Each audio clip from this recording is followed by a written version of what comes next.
Hey! Welcome to me inn.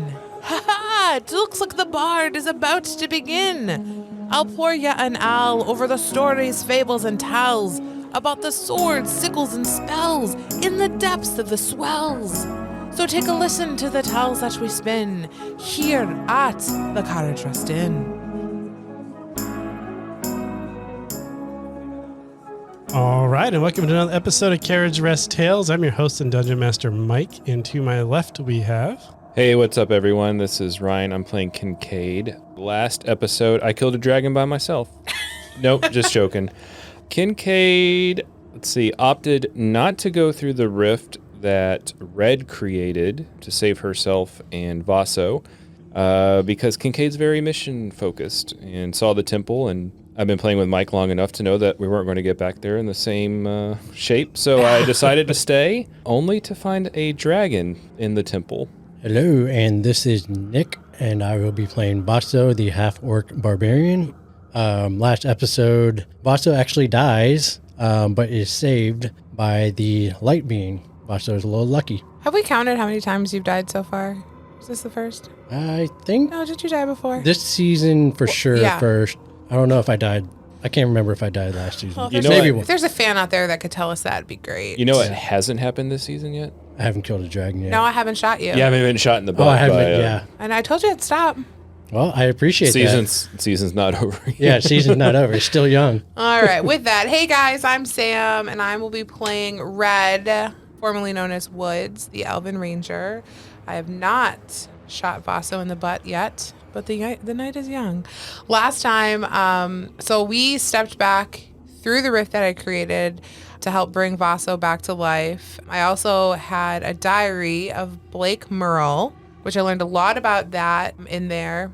So much so that it actually gave me a +1 modifier to one of my abilities, which I ended up taking as dexterity. And I also have advantage on everything once we come back through the rift. So I'm excited about that. Last we left off, we're going to start with Kincaid.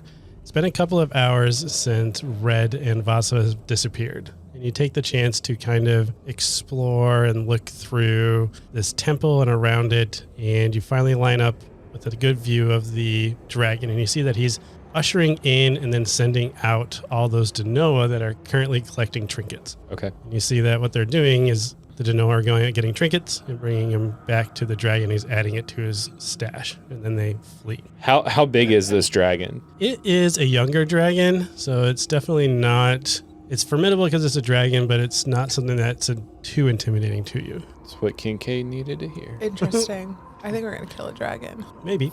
I know we are. And Vaso, before we begin, I need you to roll 2d20. Oh, yeah. He's doing this weird thing with the 20s. I still don't know what it is, I have no clue. And I can see the paper over here and all those little secret notes. Natty 20 and a 19. Wow. I think you should have to tell us with those kind of rolls. All right, you should re-roll the natty 20. Oh, man. 3. All right, so you've rolled a 3 again, so you have another level of exhaustion. You should have 2 now. A level 2 exhaustion. Correct. What does that give you? Okay, so level 1 is disadvantage on ability checks, and level 2 is my speed is halved. So I can only go 20 feet now instead of 40. Great. I don't know if I like this game we're playing. Red and Vaso, you guys cast a rift. It's been a couple of hours. You're all healed up. You cast a rift, and you step into Dorma again. Right as you're stepping in, you see a little Denoa critter kind of come running across your feet. And you feel the breath of a dragon on your back. And the dragon said, "Oh, snacks. I have been getting hungry."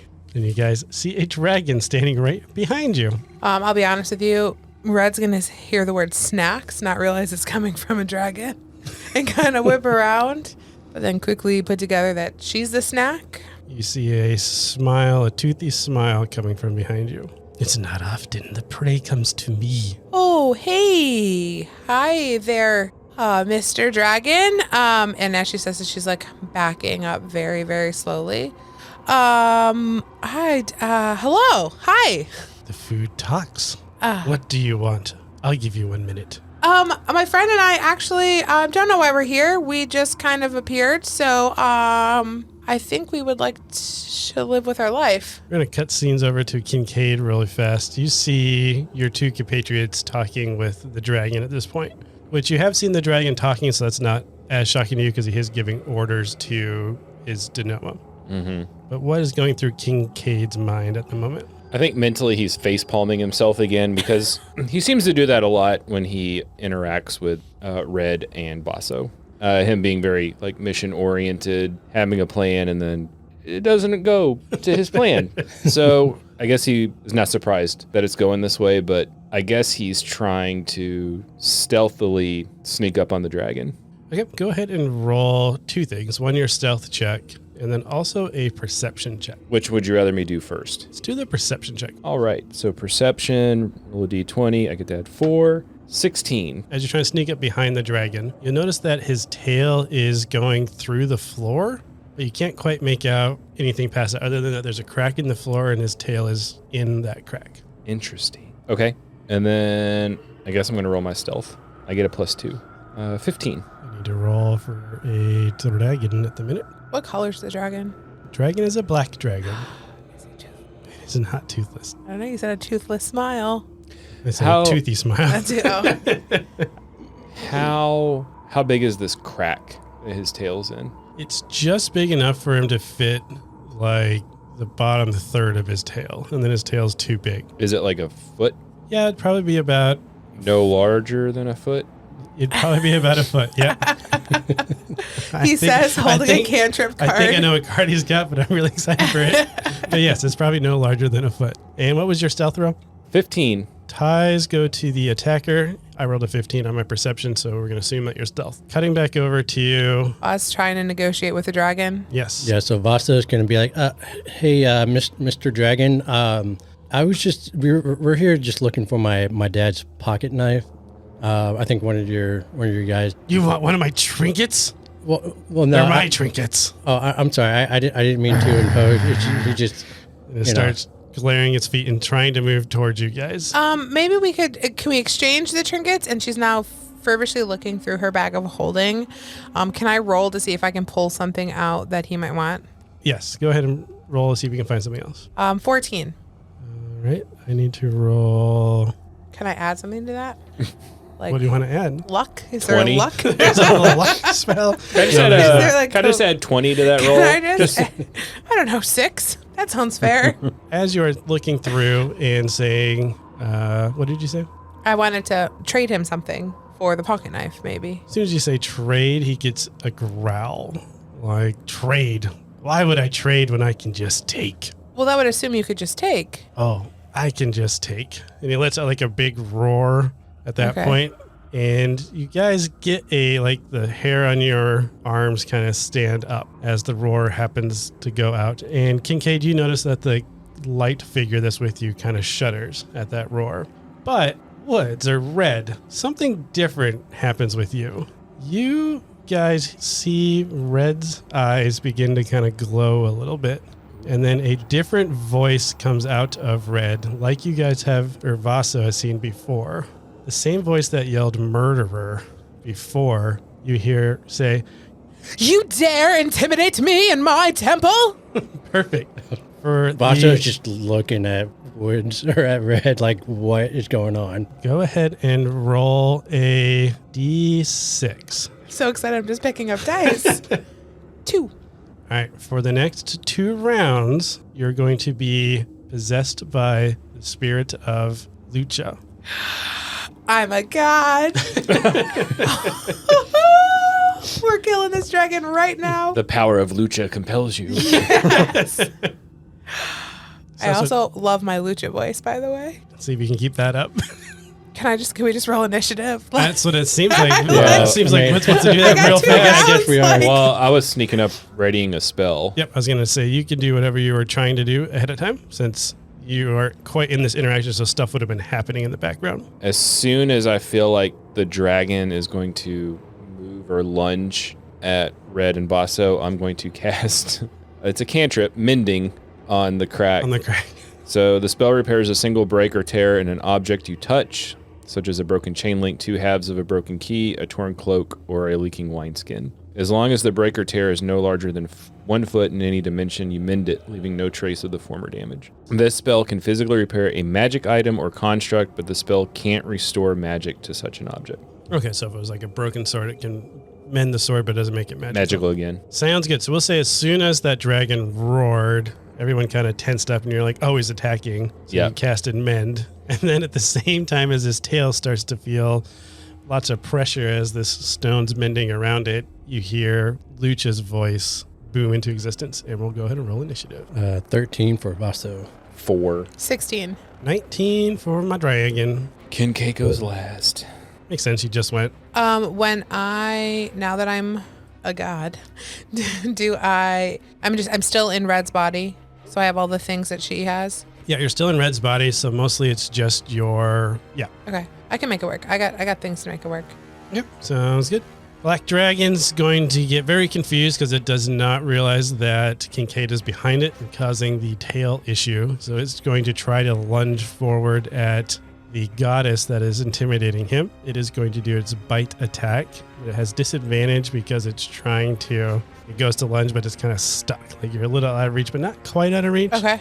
But it is a 12. Does that hit your armor class? It does not. So it just is a little bit shy and it can't quite reach you.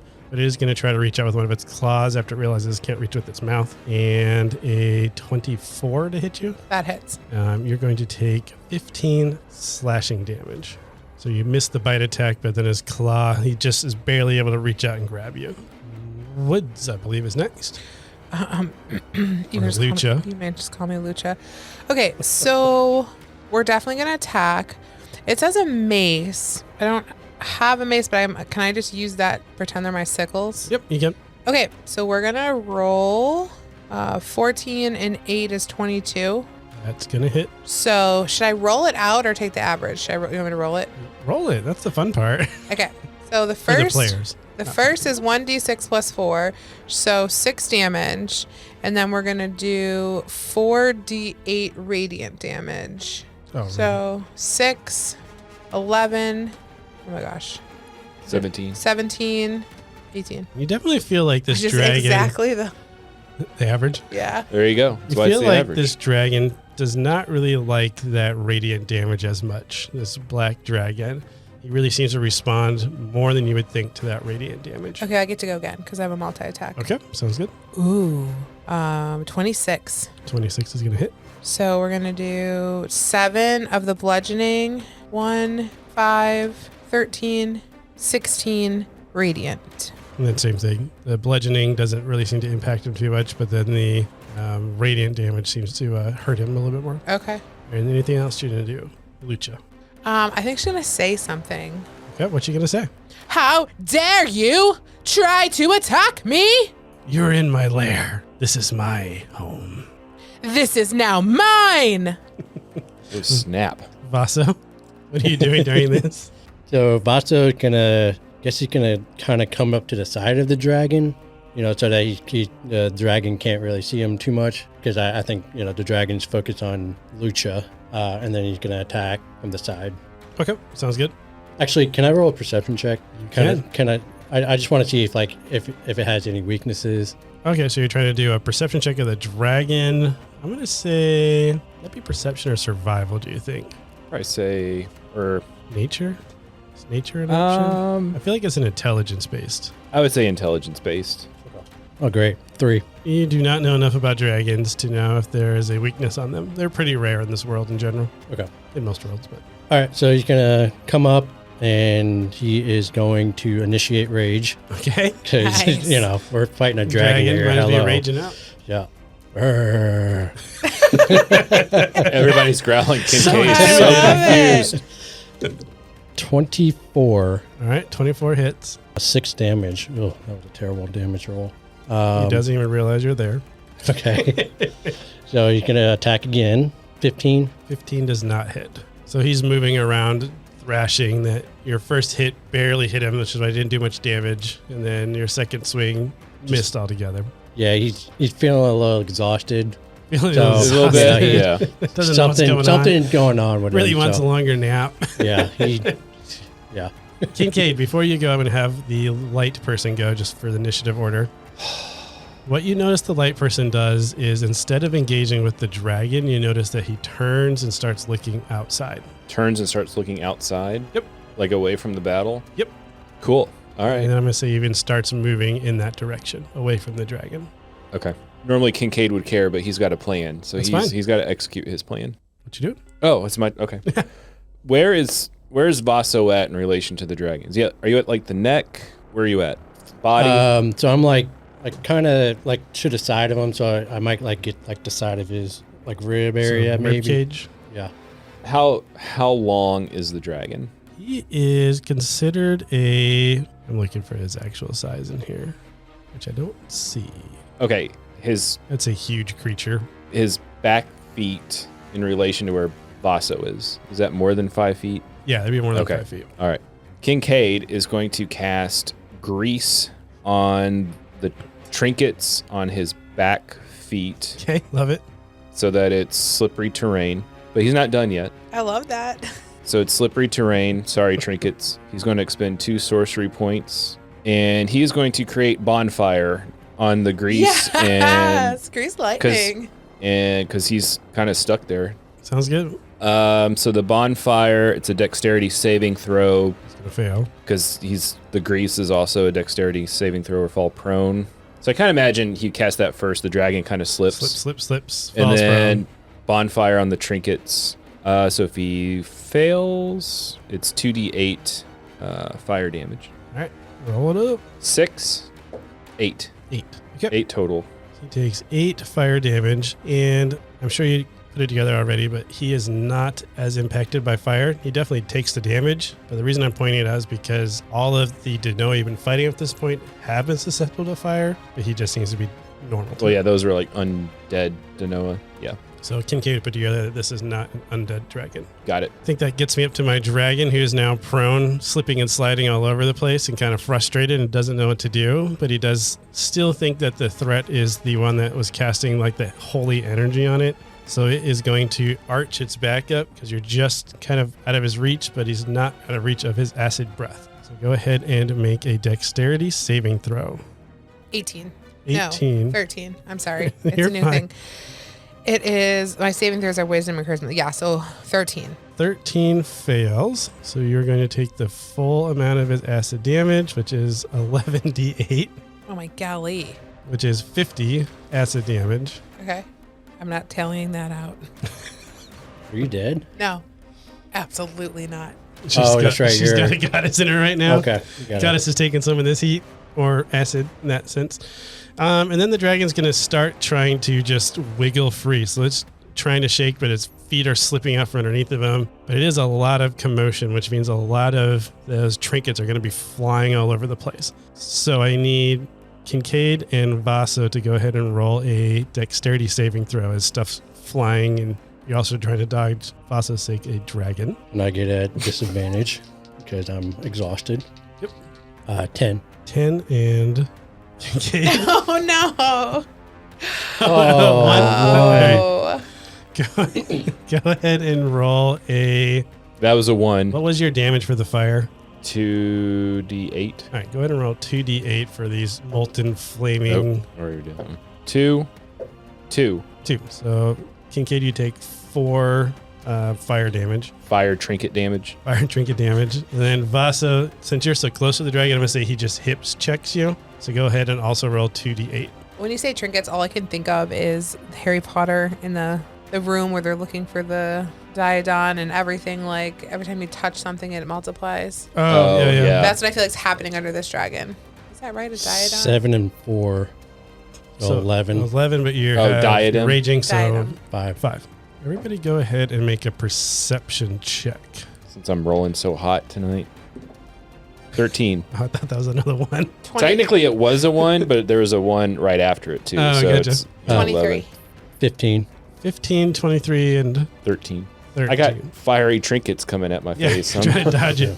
I would say that only the goddess is going to hear that there was a echo reverberating of that dragon's yell, that original yell from last round. Like you hear it kind of echoing back from the trees.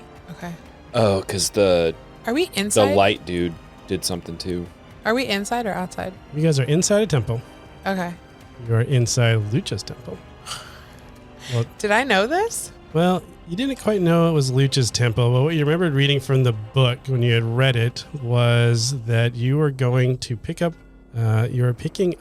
the Harbinger's bow from the temple of Saline. And that's when you started feeling a little bit more excited, like your goddess seemed interested, like she had forgot something she once knew. Okay. How do you get inside Luch's temple?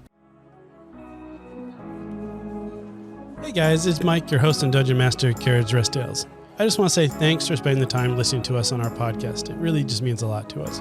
If you are enjoying this content, please like and subscribe to this channel and pass this along to your friends so we can grow our listenership as well. You should also check us out on our website at carriageresttales.com. At our website, you'll be able to access some of our additional content, such as our one-shot episodes, but you'll also be able to see some of the information on how you can get a hold of us, either through social media or email. As always, thanks again for being a listener, and don't be a stranger. We'd love to hear from you. Enjoy the rest of the show. You use Lucha's door. I don't get it. A luchador? Oh, well, Lucha. Oh, okay. All right, Remember I when you were a quit. bard? I quit. All right, Stick that to brings us the up to Lucha. Okay.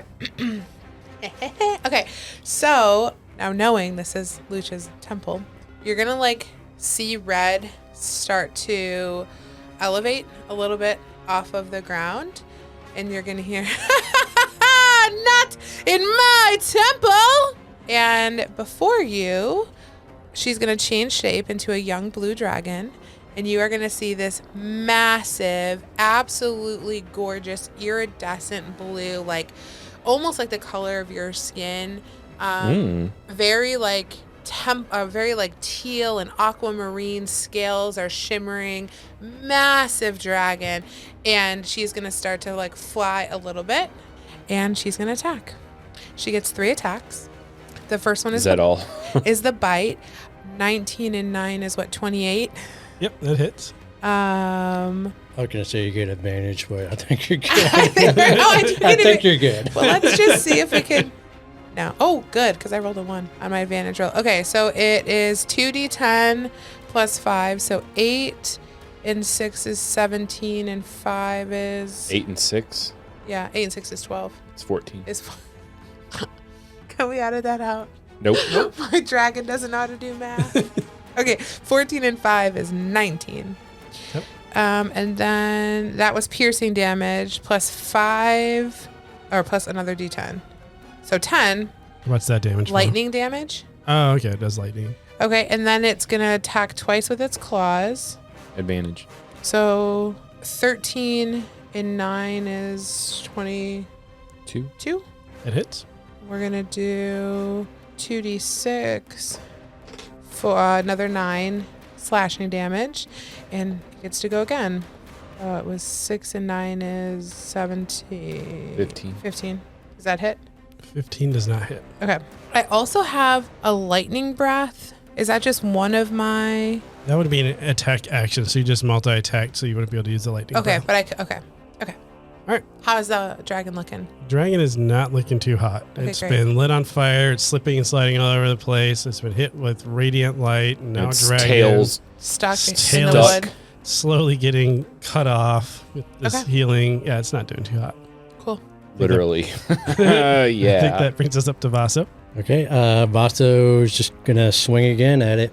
Sounds good. Just maybe get its attention for once, Vasa's just poking it. Yeah. There's these 2 dragons fighting. 16. 16 misses. Oh, no.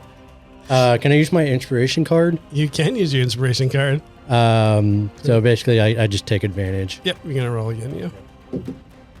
Oh, no. 8. All right, so it still misses, but now Okay. you've used your inspiration. Great. I just feel like he's trying he so said 2 hard. inspirations. Yeah, second attack. He's going to go again. I'll let Should the you- inspiration I'll let you go to keep- a full attack Yeah. round? Yeah, one more. Keep Inspiration. rolling. Just keep rolling. We'll tell you when to stop. I got you, bro. 15. I got you. 15 Roll still again. misses. Roll again. Roll This again. is your last one. 20? Yeah, 20. Oh, No, not 20. No, not natural. You're supposed to say yes. Natural 20. Roll again. Come on, I'm honest. I know you are. All right, dirty 20 does hit. Okay. I hope so. 8 plus 5 is 13. 13. Damage. And with that hit, he just kidding. No, he takes 13 damage. That'd be a cute shirt. Dirty 20 does hit. always hits. Always Dirty hits. 20 always hit. All right, you definitely hit him. He still doesn't really seem to care about your 13 damage. Probably because there's now a dragon fighting above him, which is over his hoard, which he's not excited about. His burning horde. His burning hoard, which is also not excited about that either. That brings us up to the light being in Kincaid's turn. Kincaid, you have lost sight of the light being, but you definitely hear signs of battle coming from the direction that he ran to. I think I would take this opportunity to quickly look back. Okay, sounds good.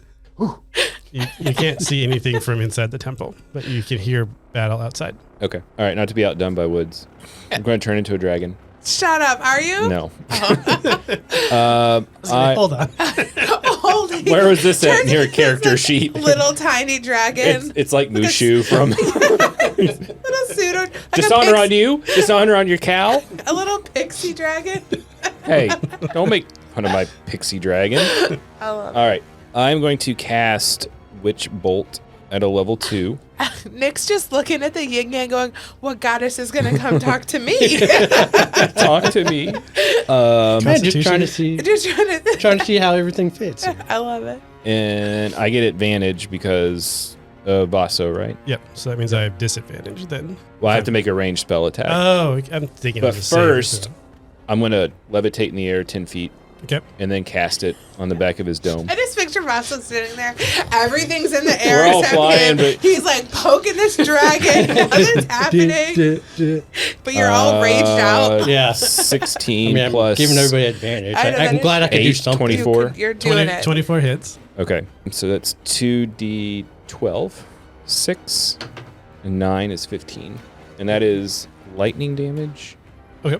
And he also takes another 3 damage from my, Oh, because you're using lightning, yeah. yeah, I forgot what they called that. Heart of the Storm. Yeah, because you love the storm. Yep, so it's 18. The dragon is definitely not looking too hot at all. He's going to get one last turn, maybe, depending on how your guys' combat goes. So he's trying to think. I think he still thinks the dragon is the biggest threat to him. So he's going to try to stand up on his hind legs so he can reach up to bite the dragon. But he needs to roll a dexterity saving throw first. A 20, non-natural. Okay. So he's I don't know why finally, he asks. It's a 20. So he- natural. Oh, yeah, that's going to beat my spellcasting modifier. So he finally gets his legs underneath him enough that he can push his front legs off, and he reaches up with his mouth like the Jurassic World when that thing's coming out. Oh, of yeah. the- Oh, yeah. And tries to bite the dragon flying above it. 14 to hit your armor class. That misses. And it doesn't quite get it, so it's going to try to slash out with its leg, but I'm going to roll another dexterity saving throw. 9? Oh, that does not surpass my spell DC. But it slips and starts falling back down. Vaso, go ahead and make a dexterity saving throw, since you're the only I'm person. glad I It's the levitated. only person on the ground right now. I'm like Dua Lipa, man. I'm levitating. I'm not a bard anymore. I'm sorry. Okay. 11. All right, you are going to take half.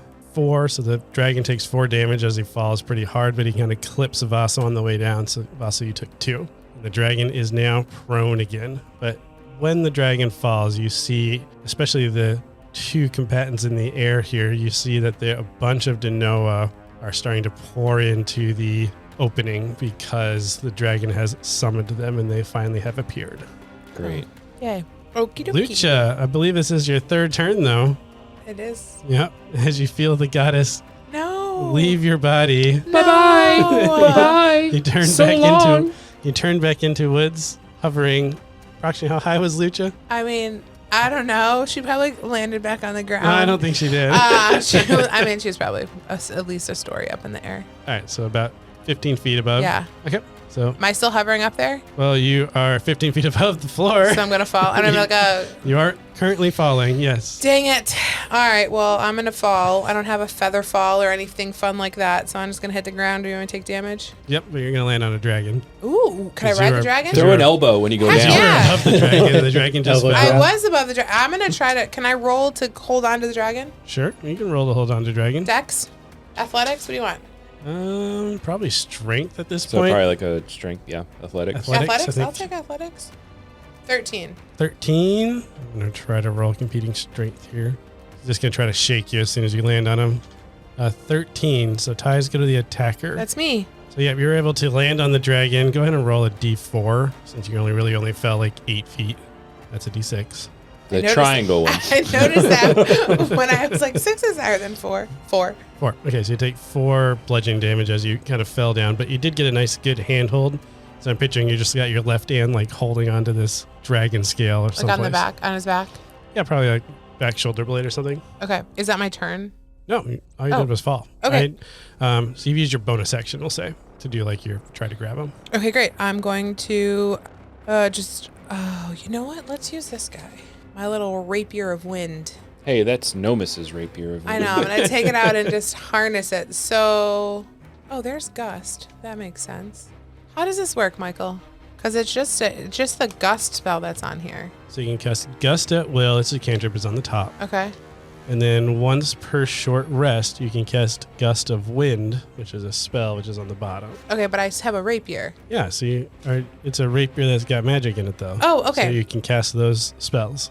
Gotcha. But I don't have to. I can just use it as a regular rapier. Yep, exactly. Okay. Okie dokie. So then we're going to use it, and I'm going to try to just like jam it into the spinal cord or kind of anything I can. Try to get between the... the scales. Yep. Go ahead and roll. 11. 11's not going to quite do it. You're just not quite used to a rapier yet. You're just transformed from a goddess. You're a little exhausted. Speaking of which, you have 1 level of exhaustion. Okay. But I'm going to do it again because I can attack twice. Yep. That's better. 16. 16 still misses. Dang it. But it is better. It was better. It is better. It is better.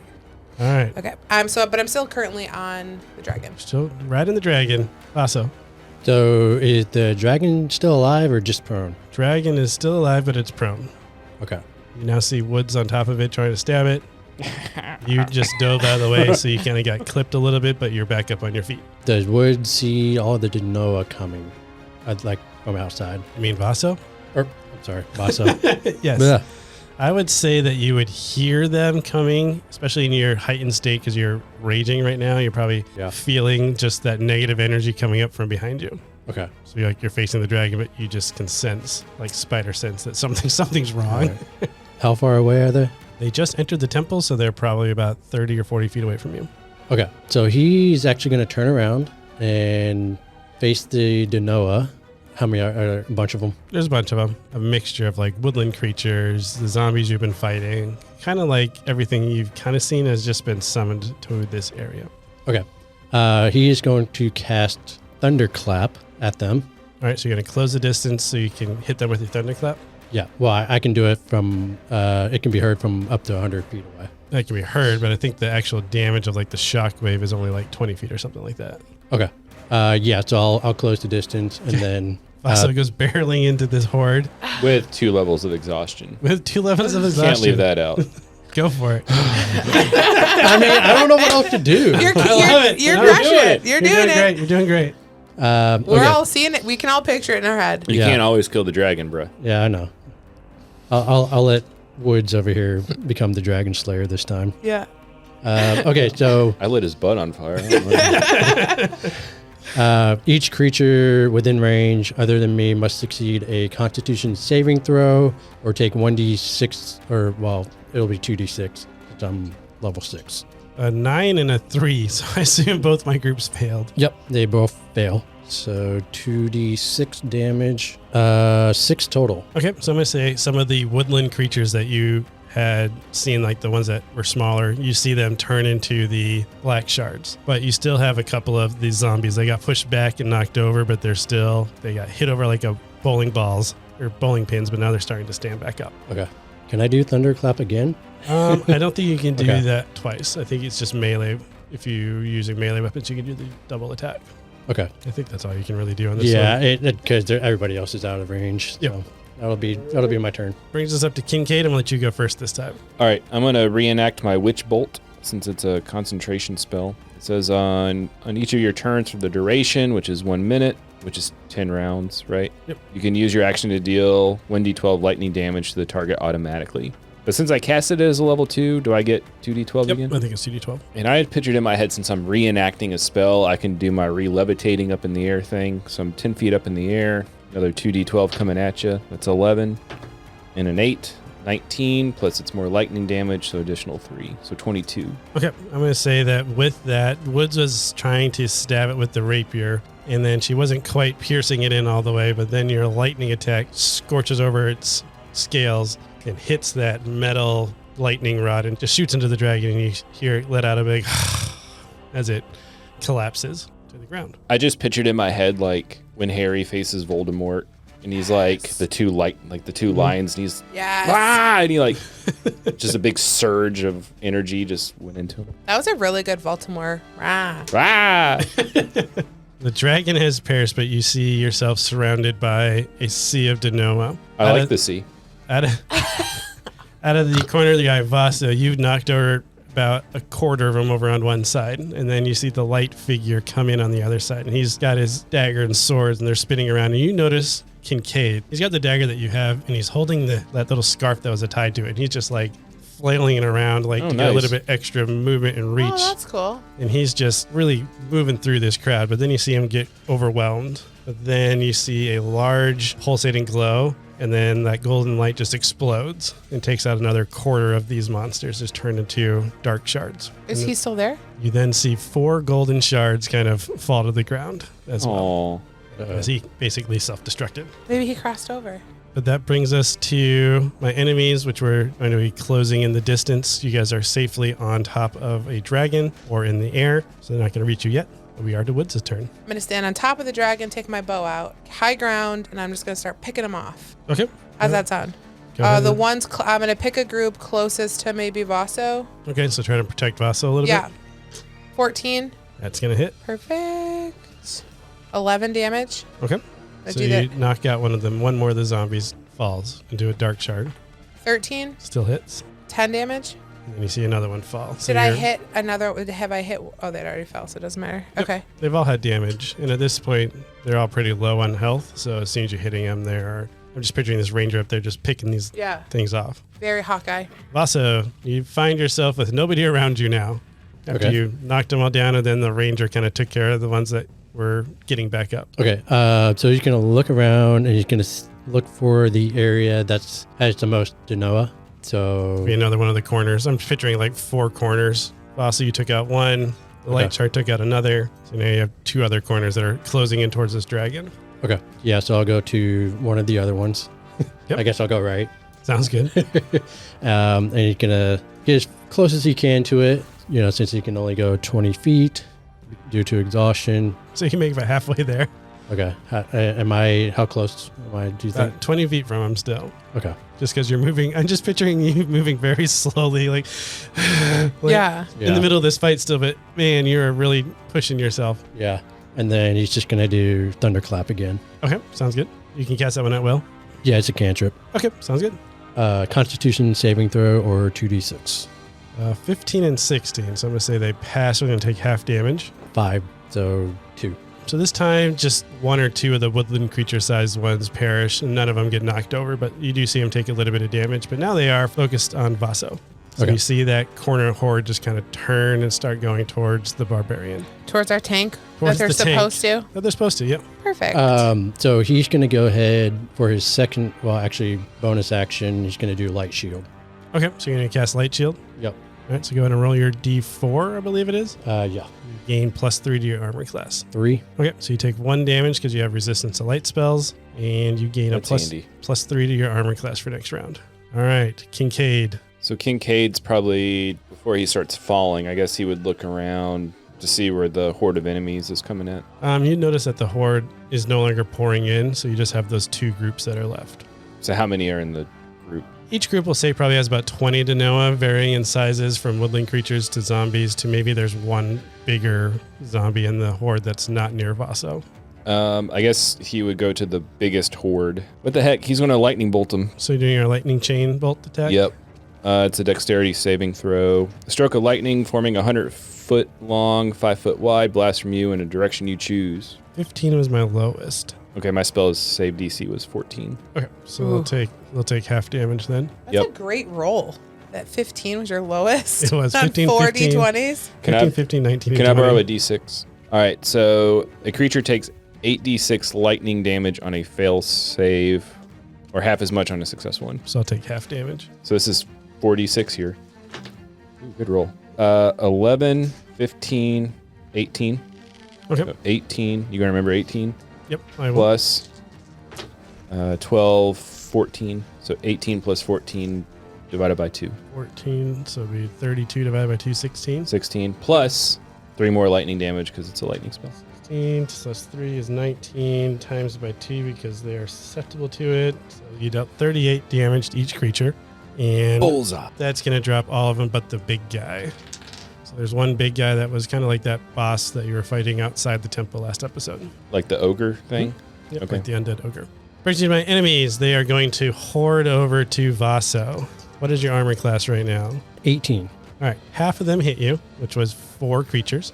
Go ahead and roll. Do you want to roll all of the dice? They're going to each do 2d8. Do you want to roll all the dice or just roll it twice and multiply it? I'll just roll it twice. Yeah, just roll it. 14 times 4. Oh. But I'm raging, so I'll take 28. 14 Go times for 2. So 28. Perfect. Thanks for making math easier. I am going to say it knocks you prone, though. So you guys see Vaso kind of get tackled as these hordes of enemies kind of peel over them. Vaso, this really feels a lot like when you got overwhelmed by those ants in Dorma, where they were clawing all over you and just kind of, it was just all over you, pulling you apart. That's kind of what it reminds you of as you got hit by this horde of enemies. Okay. Brings us to Woods. If I cast Hall of Thorns, everyone has to make a dexterity saving throw. So if I do that, there's like a mob on. Can I see Vaso, or I'm just envisioning like a bunch of Dano on top of him, right? Picture a bunch of Dano on top of him. Like you might be able to see A foot or something. a foot Okay. or maybe an arm every once in a while, but he's definitely getting swarmed at the moment. All right, I'm going to cast Hall of Thorns, and I am going to shoot the horde on top of him. Remember, you have advantage. Dirty 20. Okay. Okay, and I only have level 1 spells left, so we're doing it in number 1. So first, 7, and then next time you hit a creature with a ranged weapon attack before the spell ends, this spell creates a rain of thorns and sprouts from your ranged weapon. In addition to the normal attack target of the attack, each creature within 5 feet must make a dexterity saving throw. Creatures take 1d10 piercing damage on a failed save. They're all going to fail because they're not even worrying trying to Perfect. not 8. be at their target. They get 8 Also, damage. go ahead and roll a dexterity saving throw at disadvantage, though. Haha. You did shoot him in the butt. 9. All right, what is your You spell failed. save? Had a Okay. natty 22. So you take half of whatever because you have a resistance. What was that? 10? It was 10, I think. So you take 5 piercing damage from the Hail of Thorns. Dang it. Okay. What was your next thing you were going to say? I'm gonna attack again, but I'm not gonna Hail of Thorns again. Yeah, I can't do it again. I can only do it once. 21 to hit. Just literally, I'm picking one of the things down there. I'm trying to target something that's already been hit. Yeah, so you can use your Chaos Slayer. Yep. 12. Ooh, and then another 8. I'm going to say that with your attack, you do hit Vasa with your Hail of Thorns, but you're able to clean up all of the rest of the monsters. Or at least you think you do. And then as Vasa's like leaning up to sit up, monster comes to try to bite his neck. And then that's where your last shot just kind of like hits it right in the Eye. in the head, Through the eye. through the eye. Yeah. So Vasa, you are safely clear. Kincaid, how are you going to take care of that last ogre monster that's in this area with you guys? Oh, is it like on the almost dead or? Almost dead, yep. I think he would just do a Kamehameha thing with his firebolt. Okay. Just plow it right in his face. So everything gets demolished by your final attack, and you guys are out of combat. Oh my gosh. We did it. Red's gonna. Why would you land on the dragon? I was trying to kill the Why would dragon. you do that? I was trying to kill the dragon. with No, like you all just teleported right back here, landed right on him. We didn't plan it. We thought we'd come back to the place that we were. And she's saying See, this as she's like coming down from the dragon. I knew that wasn't going to be the case. That's why I didn't go through the portal. Listen, yeah, but you weren't dying. Somebody Well, I was know. somebody was I'm dead. fine. I had to stay here. No, next time, and she looks at him. We're a team. If we're gonna be a team, we got we each have each other's back. When one of us dies, we all go together. I don't know if I like that logic. Do you want us to leave you when you die? No, I was all for you saving Vaso. We came this far. I had to know what was in this place. We were gonna figure it out. We just had to come back together. It all worked out. All right, it's looting time. Plus, I think there's a bow here we need to find. Also, I was a god. We saw that. Yeah. How'd you do that? Looks like the bard has done it again. What a splendid crowd y'all have been. Thank you so much for joining us here at the Carriage Rest Inn.